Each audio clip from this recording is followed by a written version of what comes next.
రైతు రుణమాఫీపై జనంలోకి వెళ్లాలని ప్లాన్ చేసింది కాంగ్రెస్. ఇందులో భాగంగానే కాసేపట్లో ప్రజాభవన్ లో PCC chief CM Revanth Reddy అధ్యక్షతన కార్యవర్గం భేటీ అవుతోంది. ఈ మీటింగ్ కు మంత్రులు, ఎమ్మెల్యేలు, పీసీసీ వర్కింగ్ ప్రెసిడెంట్లు, జనరల్ సెక్రటరీలు అటెండ్ కానున్నారు. ప్రభుత్వం ఏర్పాటైన తర్వాత తొలిసారి ప్రభుత్వం పార్టీ సమన్వయంపై చర్చించేందుకు సీఎం రేవంత్ రెడ్డి సమావేశమవుతున్నారు. పార్టీ కార్యక్రమాలు ప్రజల్లోకి తీసుకెళ్లడం, రుణమాఫీ సంబరాలను ఎలా చేయాలన్న దానిపై నేతలకు దిశానిర్దేశం చేయనున్నారు సీఎం రేవంత్. మరోవైపు స్థానిక సంస్థల ఎన్నికలు, పెండింగ్ లో ఉన్న నామినేటెడ్ పదవులు, కార్పొరేషన్ల చైర్మన్ల అంశంపై కూడా చర్చించే అవకాశం ఉంది. ఇక దీనికి సంబంధించి మరిన్ని అప్డేట్స్ రాజు లైవ్ లో అందిస్తారు. రాజు, పీసీసీ కార్యవర్గ సమావేశం ఎజెండా ఏంటి?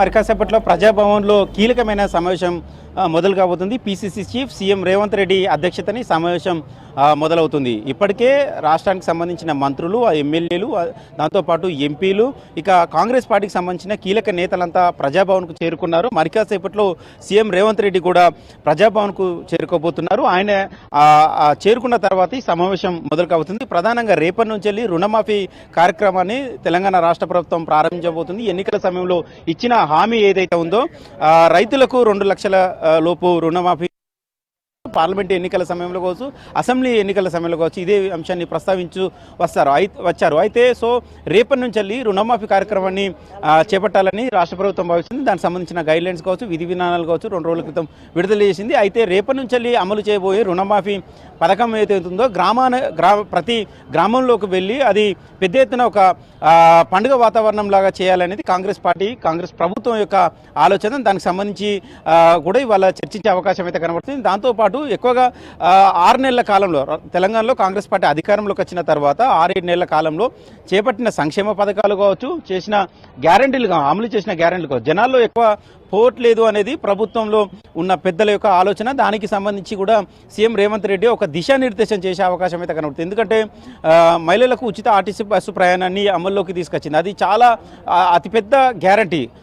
అధికారంలోకి వచ్చిన 48 గంటల్లోనే అది స్టార్ట్ చేశారు. కానీ అది జనాల్లోకి వెళ్ళట్లేదు. జనాల్లో ఆశించిన స్థాయిలో కూడా ప్రజల్లోకి రీచ్ కాలేదు అనేది కాంగ్రెస్ ప్రభుత్వం ఒక ఆలోచన. దాని మీద కూడా ఇవాళ ఒక దిశానిర్దేశం చేశారు. జనాల్లోకి అమలుపరిచిన గ్యారంటీలను జనాల్లోకి తీసుకెళ్లాలి. అదేవిధంగా నిరుద్యోగులకు సంబంధించిన అంశాన్ని ప్రతిపక్షాలు ఒక రాద్ధాంతం చేస్తున్నాయి. నిరుద్యోగుల అంశాన్ని బేస్ చేసుకొని రాద్ధాంతం చేస్తున్నాయి, విమర్శలు చేస్తున్నాయి. కాబట్టి నిరుద్యోగులకు ఏదైతే అధికారంలోకి వచ్చిన 3 నెలల్లోనే 30,000 ఉద్యోగాలను భర్తీ చేసింది. ఇక మరికొన్ని ఉద్యోగాలకు సంబంధించిన నోటిఫికేషన్లు ఇచ్చి దానికి సంబంధించిన పరీక్షలను కూడా నిర్వహిస్తుంది. ఇలాంటి తరుణంలో నిరుద్యోగులు రోడ్లపైకి వచ్చి ఆందోళన చేస్తున్నారు. దీనికి ప్రతిపక్షాలు కావాలనే రాద్ధాంతం చేస్తున్నాయి. ప్రతిపక్షాలకు నిరుద్యోగులు ఒక పావులుగా వాడుకునే ప్రయత్నం చేస్తున్నారు అనేది ఇప్పుడు ప్రభుత్వంలో పెద్దలు కావచ్చు, అదేవిధంగా కాంగ్రెస్ పార్టీకి సంబంధించిన నేతలు కావచ్చు భావిస్తున్నా.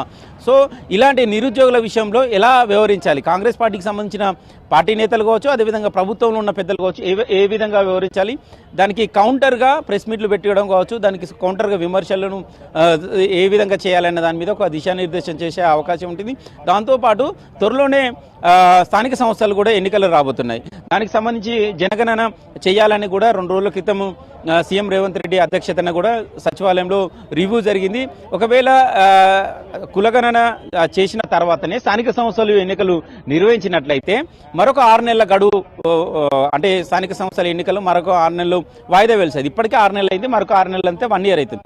కేంద్రానికి సంబంధించిన నిధులు కూడా వచ్చే అవకాశం ఉంటుంది. కాబట్టి కేంద్ర నిధులకు ఎక్కడ బ్రేక్ పడకుండా, ఆలస్యం కాకుండా ఉండాలంటే స్థానిక సంస్థల ఎన్నికలను ఎప్పుడు నిర్వహిస్తే బాగుంటుంది. ఒకవేళ నిర్వహించినా కూడా కాంగ్రెస్ పార్టీ మెజార్టీ సీట్లను కైవసం చేసుకునేలాగా ఈ విధంగా ముందుకెళ్లాలి. ఇలాంటి అన్ని అంశాలపైన ఇవాళ డిస్కషన్ చేసే అవకాశం ఉంది. దాంతోపాటు మొన్న రీసెంట్గానే నామినేటెడ్ పదవుల భర్తీ జరిగింది. 35 మంది నేతలకు నామినేటెడ్ పదవులను ఇచ్చారు. దానికి సంబంధించిన కూడా చర్చ ఉంది. మరికొంతమందికి నామినేటెడ్ పదవులు కూడా ఇవ్వాలనేది కాంగ్రెస్ పార్టీలో ఒక చర్చ ఉంది. దానికి సంబంధించి కూడా ప్రభుత్వం కూడా ఒక కసరత్తు చేసింది. వాస్తవంగా ఫస్ట్ విడత, సెకండ్ విడత 2 కలిపి ఒకటేసారి ప్రకటించాలని భావించారు. కానీ ఫస్ట్ విడత మొన్న రీసెంట్గా ఇచ్చారు. వారికి సంబంధించిన నామినేటెడ్ పదవులు దక్కించుకున్న వాళ్ళు చైర్మన్లుగా బాధ్యతలు తీసుకున్నారు. మరికొంతమందికి నామినేటెడ్ పదవులను దక్కే అవకాశం ఉంటుంది. దాని మీద కూడా చర్చించే అవకాశం ఉన్నట్లు తెలుస్తుంది. మొత్తానికి ఇలాంటి అన్ని అంశాలపైన చర్చించే అవకాశం ఉంది. Present Congress party spokes person ఉన్నారు లోకేష్ యాదవ్. ఏంటి అంటే ఇప్పటిదాకా నేను చెప్పిన అంశాలతో పాటు ఇంకేమన్నా అంశాలు ఏమైనా చర్చించే అవకాశం ఉందా? వాస్తవానికి భారతదేశ చరిత్రలో ప్రభుత్వం ఏర్పడిన 7 నెలల్లోనే 32,000 కోట్ల రూపాయల రైతు రుణమాఫీ చేసే ప్రభుత్వం ఎక్కడ లేదు. అప్పుడు స్వర్గీయ వైఎస్ రాజశేఖర రెడ్డి గారు 2004లో ముఖ్యమంత్రి అయిన తర్వాత ఒకే సంతకంతో కొన్ని వేల కోట్ల రూపాయల రైతులు మాఫీ చేసిన తర్వాత మళ్ళీ ఈ రాష్ట్రంలో కాంగ్రెస్ ప్రభుత్వం ఏర్పడిన తర్వాత రేవంత్ రెడ్డి గారు ముఖ్యమంత్రిగా ఉప ముఖ్యమంత్రి బట్టి విక్రమార్క గారి సారథ్యంలో 32,000 కోట్ల రూపాయల రైతులు మాఫీ చేసే కార్యక్రమం చేస్తుంటే ప్రతిపక్షాలు ఉన్నటువంటి బీజేపీ కానీ టీఆర్ఎస్ కానీ రైతులు మొత్తాన్ని కన్విన్స్ చేసే కార్యక్రమం, అదేవిధంగా విద్యార్థులు మొత్తాన్ని కన్విన్స్ చేసే కార్యక్రమం. అంటే 10 సంవత్సరాలు అధికారంలో ఉండి నిరుద్యోగుల మొత్తాన్ని రోడ్లు పడేసి అదేవిధంగా ఉద్యమకారుల ఆకాంక్షలు గాలికి వదిలిపెట్టి వారి పరిపాలన చేసి ఈరోజు మేము ప్రభుత్వంలోకి వచ్చిన తర్వాత 3 నెలల కాలంలో 30,000 ఉద్యోగాలు భర్తీ చేసిన ప్రభుత్వం మా ప్రభుత్వం. 7 నెలల కాలంలో 4 నెలలు మొత్తం కూడా ఎన్నికలు నోటిఫికేషన్ తోటి అదేవిధంగా ఎన్నికల కోడ్తో ముగిసిపోయింది. కాబట్టి ఖచ్చితంగా మేము చాలా సంక్షేమ కార్యక్రమం చేపట్టి ఈరోజు మహిళల మొత్తం ఉచిత బస్సు కార్యక్రమం, 500 రూపాయల గ్యాస్ కార్యక్రమం, 200 యూనిట్ల లోపల ఉన్నటువంటి కరెంటు మొత్తం ఉచితంగా ఇచ్చే కార్యక్రమం చేస్తాం. కాబట్టి ఇలాంటి కార్యక్రమాలు ఎన్నో చేస్తున్నటువంటి ఈ ప్రభుత్వాన్ని బురజల్లే కార్యక్రమం ప్రతిపక్షాలు చేస్తున్నాయి. మా ప్రభుత్వంలో కూడా పెద్దల యొక్క ఆలోచన ఏంటంటే మనం చేస్తున్నాము, ఆ చేసిన కార్యక్రమాలు క్షేత్రస్థాయిలో ప్రజాక్షేత్రంలోకి పోవట్లేదనేటువంటి ఒక అభిప్రాయం ఉంది. కాబట్టి వీటన్నిటి క్రోడీకరించి అదే నామినేట్ సమస్య నిరుద్యోగ సమస్యలు ఈరోజు డిఎస్సి 18వ తారీఖున ఏదైతే డిఎస్సి ఉందో ఆ డిఎస్సి ఖచ్చితంగా జరిగింది. దాని తర్వాత ఖచ్చితంగా 5-6 వేల ఖాళీలతో మన డిఎస్సి వేసే కార్యక్రమాన్ని ఈ ప్రభుత్వం చేయబోతుంది.